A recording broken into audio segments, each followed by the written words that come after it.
Royal game আছে, প্রত্যেকটা battle royale games ইমুলেটরে খেলা যায়। ওই প্রত্যেকটা ব্যাটল রয়্যাল গেমস ইমুলেটরে খেলার সময় আপনি একবার জাস্ট হ্যাক ইউজ করে দেখেন না, আপনি গেমেই ঢুকতে পারবেন না। গেম খেলা তো দূরে থাক, আর গেমে যদি কোনোভাবে ঢুকেও যান, ইনস্ট্যান্ট ম্যাচের ভিতরে থাকা অবস্থায় আপনার আইডি ব্যান হয়ে যাবে ইমুলেটর সহকারে। তাহলে ফ্রি ফায়ার কেন পারতেছে না? এই হ্যাক গুলো কারা আনতেছে, কারা সেল করতেছে? এই হ্যাকের যে সোর্স কোড গুলো, এই সোর্স কোড গুলো আসতেছে কোথা থেকে? তো যাই হোক ভাই, যদি কোনোদিনও এগুলো ঠিক হয় তাহলে আমি হয়তো ব্যাক করতেও পারি। তাছাড়া আমি আর ফ্রি ফায়ারে থাকতেছি না, এটাই হচ্ছে আমার অফিসিয়াল স্টেটমেন্ট। আজ থেকে ফ্রি ফায়ারে কোনো ভিডিও আমার এই চ্যানেলে আপনারা দেখতে পারবেন না। এবং হ্যাঁ, কন্টিনিউয়াসলি হয়তো লাইভ স্ট্রিমে আসবো প্রত্যেক শুক্রবারে, যেভাবে আসতাম আপনাদের সাথে আড্ডা দিতাম, মজা করতাম, ওটা চলবেই। আমি আমার ভাই ভিডিওর জন্য, এই gaming with Talha is back চ্যানেলের ভিডিওর জন্য, আপনাদেরকে বিনোদন দেওয়ার জন্য যতটুকু মন চাই ততটুকু নিচে আমি নামতে রাজি আছি। এর মানে এই না যে আমি বলদ। যতটুকু জানতাম, যতটুকু বললাম, আমি চাই প্রত্যেকেই আপনারা এই ব্যাপারে স্টেপ নেন। যদি বাঁচাইতে চান গেমটাকে, যদি বাঁচাইতে চান ভবিষ্যৎ প্রজন্মটাকে, আর যদি বাঁচাইতে না চান 48 ঘন্টা পর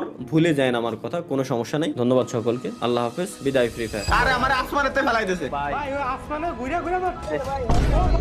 আরে ওর আকাশে ভাই ও করলো কি? আবার আল্লাহ আস্তাগফিরুল্লাহ, লা ইলাহা ইল্লাল্লাহ। देख के अरे ये कहाँ से आ गया? ये देखो खेलें CS रैंक नहीं तो फिर बताओ, अब बैन ही नहीं हो रहा है, इसको रिपोर्ट भी किया।